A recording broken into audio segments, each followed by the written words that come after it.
How's it going, everyone? My name is Chris and welcome back to another video. Today we'll be showing you how to connect your Raspberry Pi 2W to your Elegoo Centauri Carbon, thus enabling it to be a smart printer.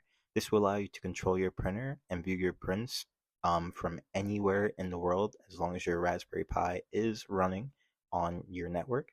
For this tutorial, you're going to need a micro SD card, a Raspberry Pi 2W, and a micro SD card reader.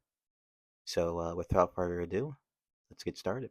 And for the first step of this tutorial, what you're going to need to do is navigate to this Octago print or Octo Everywhere link. And if you open this link, it will actually direct you to a Raspberry Pi link. You just want to download the DMG file, or if you're on Windows, the zip file, and you just want to zip it to your computer and open it right away. After you have your micro SD card plugged into your computer, along with the SD or micro SD card reader, you just want to follow these simple instructions. These instructions are also available on the website, the Octo Print website, which will also be in the description. So if you just follow the website, or if you don't like my voice for some odd reason, you're able to, just tune out my voice and just follow along right there. But we're just gonna just follow all these settings through here. For your username, you just want to make sure it's Raspberry Pi, just like so. And after you have that done, you just want to hit next. And you just want to keep going through the steps. Now you want to connect to your Wi-Fi network. Now this is a little fast travel method.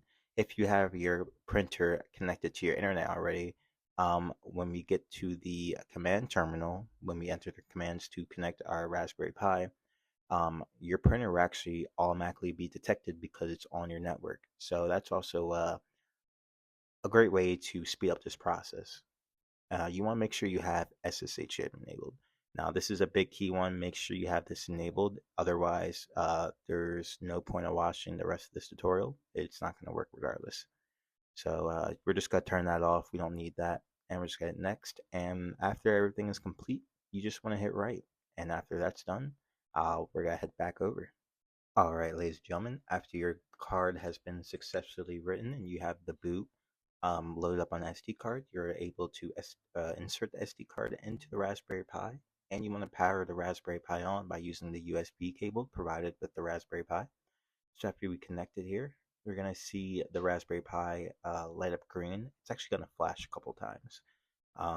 Don't worry about this, it's completely normal. It's just running the boot from the Raspberry Pi imager that we just installed on the micro SD card. This is allowing the Raspberry Pi to boot up. Now, while this is booting up, give it about maybe 3 to 5 minutes, and you'll see a solid uh, green light come from the solid blink ones.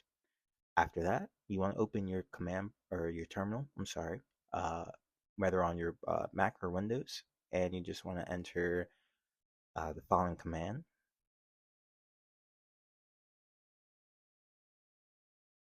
And upon entering the command, you're going to see uh, your text should turn green like that. If it doesn't turn green like that, you are not connected to your Raspberry Pi, and somewhere along the tutorial you messed up. So I just go back and just try again. And like I said, everything will be provided in the description that you need to be able to complete this tutorial. It's very simple. But once you're green, you just want to follow the other last instructions, and you're able to connect. And after it runs through every single step, you're pretty much done. You're able to basically just leave your Raspberry Pi uh, powered on, and you should be able to connect to Octago everywhere. And I'll show you how that works. All right, ladies and gentlemen, we are back once again, and we have our Raspberry Pi connected, as you can see, and I'm now on Wi-Fi. So you're actually able to send the Octo Everywhere app to, I'm sorry, the website to your home screen, and it will actually make an app for it. So you're able to open this app, and you're actually able to scroll through. And as you can see, those are a list of my prints. That's my current printer. I have a Demogorgon sitting in there. We just finished that up maybe about 30 minutes ago. If you want this STL file, it's on MakerWorld, or if you really interested, I can provide another link in the description to the STL. But as you can see, we are fully connected to our printer, and we are off Wi-Fi. As you can see up there, we're on 5G or 4G.